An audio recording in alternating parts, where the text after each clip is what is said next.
जंग के बीच में यूक्रेन के रक्षा मंत्री की तरफ से एक बड़ा दावा किया गया है। अब ये बड़ा दावा क्या है, ये भी हम आपको बताते हैं। इस वक्त जो अहम खबर आई है वो ये है कि जंग लड़ने के लिए 66,000 से ज्यादा लोग ऐसे हैं जो यूक्रेन लौट आए हैं। चेरनीहिव में रूसी फाइटर जेट को मार गिराने का दावा, हमले के बाद घायल हुए दोनों पायलट। और बड़ी खबर इस वक्त एक आपको बता दें, रूस यूक्रेन जंग पर इस वक्त की सबसे बड़ी खबर यह है कि किसी भी वक्त न्यूक्लियर अटैक कर सकता है रूस। ये एक रिपोर्ट है जिसके जरिए यह दावा किया गया है रूस का न्यूक्लियर कमांड अटैक के लिए तैयार कर दिया गया है। ये रिपोर्ट खतरनाक है और दुनिया के लिए एक बड़ा खतरा बताती है। रूस की northern Pacific command nuclear attack के लिए तैयार है। इस रिपोर्ट के जरिए स्पेसिफिक इस कमांड के बारे में बताया गया है। न्यूक्लियर अटैक के लिए पुतिन के आदेश का सिर्फ इंतजार है, यानी पुतिन को लेकर के, न्यूक्लियर अटैक को लेकर के जो बातें कयास लगाए जा रहे थे वो धीरे धीरे स्पष्ट होते चले जा रहे हैं। बताया जा रहा है इस रिपोर्ट के जरिए कि न्यूक्लियर कमांड को तैयार रहने के लिए कह दिया गया है, सिर्फ पुतिन के आदेश का। ये डूम्सडे कितना डेंजरस हो सकता है, जिस डेंजर की बात की जा रही है, ये डेंजर असल में उतने डेंजर का परसेप्शन भी, उतने डेंजर के बारे में ख्याल भी इस दुनिया ने अभी तक पूरे तौर पर उसके जहन में आया नहीं है। ये उससे भी बड़ा, उस ख्याल से भी बड़ा खतरा है। ये विध्वंसकारी बॉम्ब, डूम्सडे बॉम्ब, जरा देखिए, 25 मीटर लंबा और 100 टन वजनी ये बॉम्ब। इसे सिंथेटिक रेडियोधर्मी तत्व कोबाल्ट 60 के जरिए बनाया। कुछ नेचुरल होते हैं और कुछ सिंथेटिक रेडियो एक्टिव एलिमेंट्स होते हैं, और उनमें से एक है कोबाल्ट 60 के जरिए यह बनाया गया है। स्कीफ बैलिस्टिक मिसाइल के जरिए डूम्सडे बॉम्ब को दागा जाता है और इस बॉम्ब के साथ स्कीफ मिसाइल 10,000 किलोमीटर की दूरी तय कर सकती है। अंदाजा लगाइए कि निशाना कहां है। यह 60 मील प्रति घंटे की रफ्तार से किसी टारगेट को हिट कर सकती है।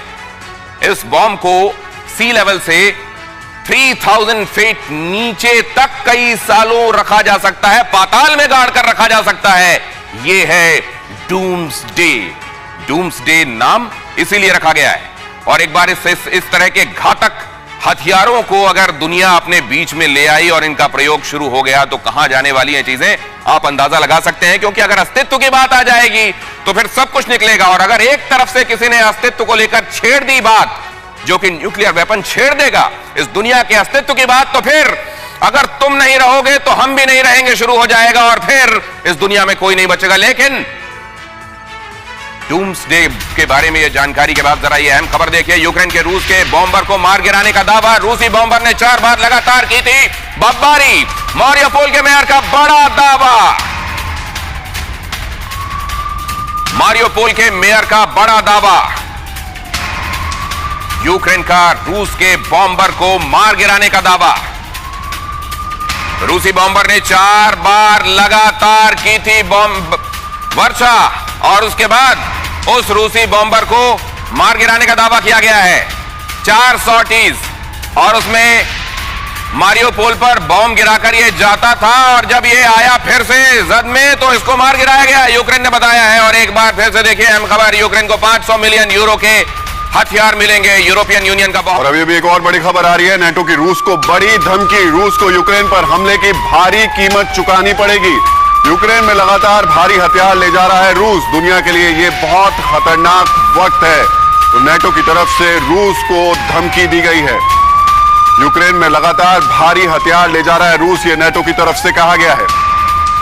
और इसके साथ एक और बड़ी खबर यह है कि रूस यूक्रेन वॉर के नेटो का बड़ा फैसला हुआ है। पूर्वी यूरोप में और सैनिक भेजेगा नेटो। पोलैंड, रोमानिया में मिसाइल और हथियारों की तैनाती करेगा नेटो। नेटो ने कहा अपनी फौज वापस बुलाए रूस, बातचीत से सुलझाए विवाद।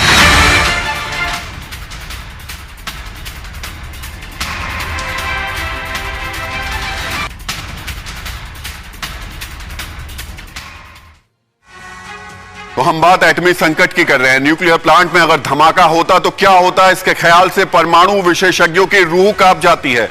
ऐसा इसलिए है क्योंकि यूक्रेन के ही चेरनोबिल में ऐसा हादसा हो चुका है। चेरनोबिल धमाका हो चुका है। जपोरिजिया एटम प्लांट से पहले रूस ने चेरनोबिल एटमी प्लांट पर ही कब्जा किया था।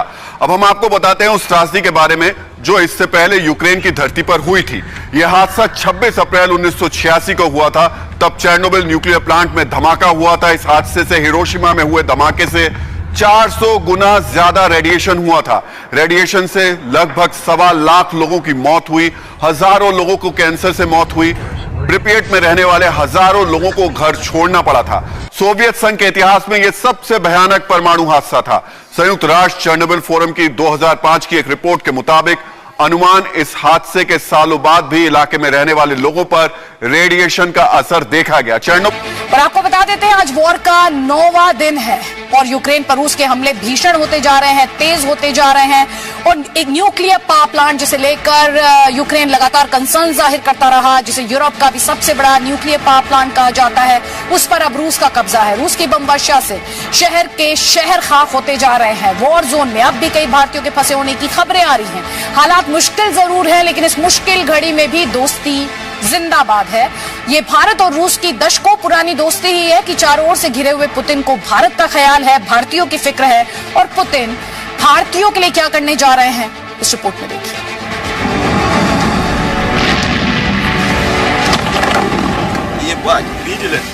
एक और यूक्रेन फतह की आस,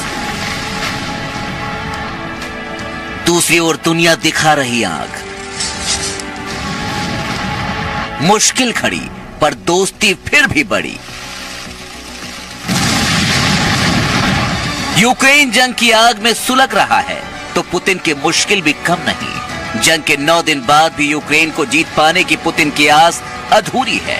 पुतिन की सेना यूक्रेन में डटी है तो पुतिन के खिलाफ अमेरिका और नाटो देशों ने घेराबंदी करके रखी है।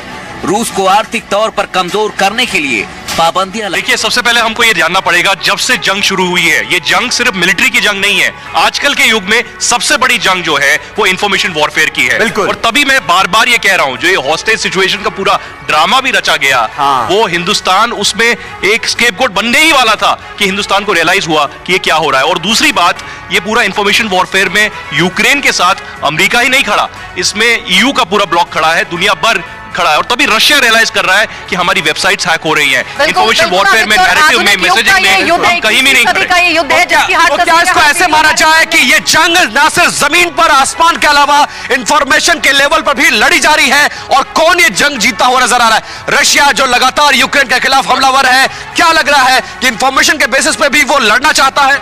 देखिए, इसमें सबसे ज्यादा फायदा होएगा चीन को और अमेरिका को। चीन को क्यों होता है मैं आपको बताऊं, अभी आपने बात की अमेरिका को, मैं बता दूं चीन को क्यों होएगा। पूरी जो अटेंशन जो है साउथ पैसिफिक से, इंडो चाइना सी से लेके वेस्ट में आ जाती है, पहली बात तो। और जो रूस पे पाबंदी लगा रहे हैं। एक बड़ी खबर इस बीच ये आ रही है कि युद्ध के बीच पहली बार मोदी और जो बाइडेन होंगे आमने सामने। यूक्रेन संकट के बीच आज क्वाड लीडर्स की होने जा रही है बहुत अहम मीटिंग। ऑस्ट्रेलिया और जापान के पीएम भी इस मीटिंग का हिस्सा होंगे। तो रूस यूक्रेन के बीच जंग छिड़ने के बाद यह पहला मौका होगा जब जो बाइडेन और हमारे प्रधानमंत्री नरेंद्र मोदी होंगे आमने सामने। ठीक है, लेकिन इससे हासिल क्या होगा, क्या बोला जाएगा और अमेरिका अपने अलावा किसकी सुनेगा? सर, यह बहुत ही अच्छा सवाल है।